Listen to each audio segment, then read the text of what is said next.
ಸುರತ್ಕಲ್ನ Tannirbhavi ಬೀಚ್ನಲ್ಲಿ blue flag beach ಬಗ್ಗೆ ಸಾರ್ವಜನಿಕರ ಅಹವಾಲು ಸಭೆಯನ್ನ ನಗರದ ಜಿಲ್ಲಾಧಿಕಾರಿ ಕಚೇರಿಯಲ್ಲಿ ಹಮ್ಮಿಕೊಳ್ಳಲಾಗಿತ್ತು. ದಕ್ಷಿಣ ಕನ್ನಡ ಜಿಲ್ಲಾಧಿಕಾರಿ ಡಾ ರಾಜೇಂದ್ರ ಕೇಮಿಯವರ ಅಧ್ಯಕ್ಷತೆಯಲ್ಲಿ ನಡೆದ ಸಭೆಯಲ್ಲಿ ಸಾರ್ವಜನಿಕರು ಅಹವಾಲು ಮಂಡಿಸಿದರು. ಟೆಂಡರ್ ಪ್ರಕ್ರಿಯೆಯಲ್ಲಿ ಸ್ಥಳೀಯರಿಗೆ ಆದ್ಯತೆ ನೀಡಬೇಕು. ಇನ್ನು ಮೀನುಗಾರಿಕೆಗೆ ತೊಂದರೆಯಾಗದ ರೀತಿಯಲ್ಲಿ ಕೆಲಸವಾಗಬೇಕು. ಬೀಚ್ನಿಂದ 1 ಕಿಲೋಮೀಟರ್ ವರೆಗೆ ಬ್ಲೂ ಫ್ಲಾಗ್ ಬೀಚ್ ಆಗಬೇಕೆಂದು ಅವರು ಹೇಳಿದರು. ನಮಗೆ ಚಾಲೆಂಜ್ ಇರೋದು ತಣ್ಣೀರುಬಾವಿ ಬೀಚನ್ನು ನಾವು ಬ್ಲೂ ಫ್ಲಾಗ್ ಮಾಡಿದ ನಂತರ ಅದನ್ನು ಮೇಂಟೈನ್ ಮಾಡ್ಕೊಂಡು ಹೋಗುವಂಥದ್ದು. ಯಾಕೆಂದರೆ ವಾಟರ್ ಕ್ವಾಲಿಟಿ ಅಫೆಕ್ಟ್ ಆಗೋಗಿಲ್ಲ, ಸ್ಟ್ಯಾಂಡರ್ಡನ್ನು ಮೇಂಟೈನ್ ಮಾಡಬೇಕು. ಮತ್ತು ಬೇರೆ ಬೇರೆ ಟೂರಿಸ್ಟ್ ಇದರೊಳಗಡೆ ಬಂದಾಗ ಅದಕ್ಕೆ ಹಾಸ್ಪಿಟಬಲ್ ಕಂಡೀಷನ್ಸ್ಗಳಿರಬೇಕು.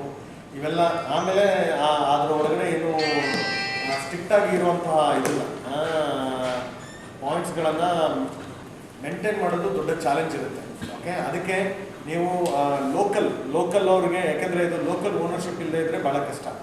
ಹಾಗಾಗಿ ಲೋಕಲ್ ಒಳಗಡೆ ಆಮೇಲೆ ಅದು ಮತ್ತೆ ಲೋಕಲ್ ಇರೋದಂಥದ್ದು ಮತ್ತೆ ಸ್ಮೂತಾಗಿ ಫಂಕ್ಷನಿಂಗ್ ಆಗೋದಕ್ಕೆ ಇರಬೇಕು ಹೊತ್ತು ಲೋಕಲಿ ಹರಾಸ್ಮೆಂಟ್ ಟೈಪಲ್ಲೂ ಆಗಬಾರ್ದು. ಆ ವಿಷಯಗಳನ್ನು ಎರಡನ್ನೂ ಮೈಂಡಲ್ಲಿ ಇಟ್ಕೊಂಡು ಒಂದು ಬೀಚ್ ಮ್ಯಾನೇಜ್ಮೆಂಟಿಗೆ ಒಂದು ಪಾಸಿಟಿವ್ ಮೈಂಡ್ಸೆಟ್ಟಿಂದ ಮಾಡೋವಂಥ ಒಬ್ಬರು ಲೋಕಲ್ ಇದರೊಳಗಡೆ ಬೇಕು, ಅದನ್ನು ನಾವು ಡಿಸ್ಕಸ್ ಮಾಡೋಣ. ಅದನ್ನು ಸಭೆಯಲ್ಲಿ ಮಾತನಾಡಿದ ಪ್ರವಾಸೋದ್ಯಮ ಸಲಹೆಗಾರರಾದ ಯತೀಶ್ ಬೈಕಂಪಾಡಿಯವರು, ಈಗಾಗಲೇ ಪಡುಬಿದ್ರಿಯಲ್ಲಿ ಬ್ಲೂ ಫ್ಲಾಗ್ ಬೀಚ್ ಆಗಿದ್ದು ಅಲ್ಲಿ ಸರಿಯಾದ ರೀತಿಯಲ್ಲಿ ನಿರ್ವಹಣೆಯಾಗುತ್ತಿಲ್ಲ. ಹಾಗಾಗಿ ಇಲ್ಲೂ ಅಂತಹ ಸಮಸ್ಯೆ ಬಾರದ ರೀತಿಯಲ್ಲಿ ಕ್ರಮ ವಹಿಸಬೇಕೆಂದು ಸಲಹೆಯನ್ನ ನೀಡಿದರು.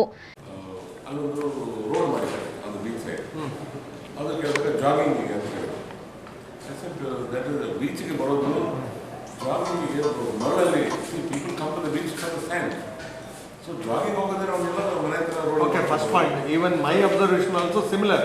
ಅಲ್ಲಿಗೆ ಹೋದಾಗ ಕೆಲವೊಂದು ಪಾಯಿಂಟ್ಗಳಲ್ಲಿ ತೋರಿಸಿ, sir I'm telling you, they have no knowledge of the coast.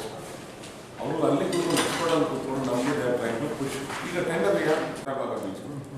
Blue flag ಏನು ಮಾಡಿದ್ದಾರೆ ಅಂತ ಅಲ್ಲ ನಾನು witness sir, it's A scam. Let me be very blunt sir. ಇವರು ನಮ್ಮದೇ ಇದೇ ಆಗಬೇಕು ಅಂತೇಳಿ ನಮಗೆ ಹೇಳ್ತಾರಲ್ಲ, that it self is a scam. ನಮಗೆ ಪ್ರತಿ ರೀಜನ್ಗೂ ಅಲ್ಲೇ ಒಂದು ಬೇರೆ ಬೇರೆ ವಿಶಿಷ್ಟತೆ ಇದೆ. ಅದಕ್ಕೆ ಸೂಟ್ ಆಗೋಕೆ ಅದನ್ನು ಸ್ಟಡಿ ಮಾಡಿ ಅದನ್ನು ಅವರು ಇನ್ಕಾರ್ಪೊರೇಟ್ ಮಾಡಿ ನಂತರ ಕನ್ಸಲ್ಟೇಟ್ ಮಾಡಿ ಫೈನಲ್ ಬರಬೇಕು. ಈ ವೇಳೆ ಮಂಗಳೂರು ಮಹಾನಗರ ಪಾಲಿಕೆ ಆಯುಕ್ತ ಅಕ್ಷಯ್ ಶ್ರೀಧರ್, ಜಿಲ್ಲಾ ಪ್ರವಾಸೋದ್ಯಮ ಸಮಾಲೋಚಕರಾದ ಚೇತನ್ ಬಿ ಸೇರಿದಂತೆ ಮೊದಲಾದವರು ಉಪಸ್ಥಿತರಿದ್ದರು. Find your perfect home at Prestige Valley Crest in Central Mangalore on Museum Road, Bijai, Mangalore. Book 1 BHK home starting from 45 lakhs, 2 BHK home starting from 75 lakhs or 3 BHK home starting from 1.05 crores onwards. Relax among 4.75 acres of graceful greenery and 2 high-rise towers with a wide range of amenities like a 22,000 square feet clubhouse, badminton courts, indoor games area and much more. Book your stylish new flat at Prestige Valley Crest today. Phase 1 nearing completion. Visit www.prestigeconstructions.com or call 91485 80099. RERA approved.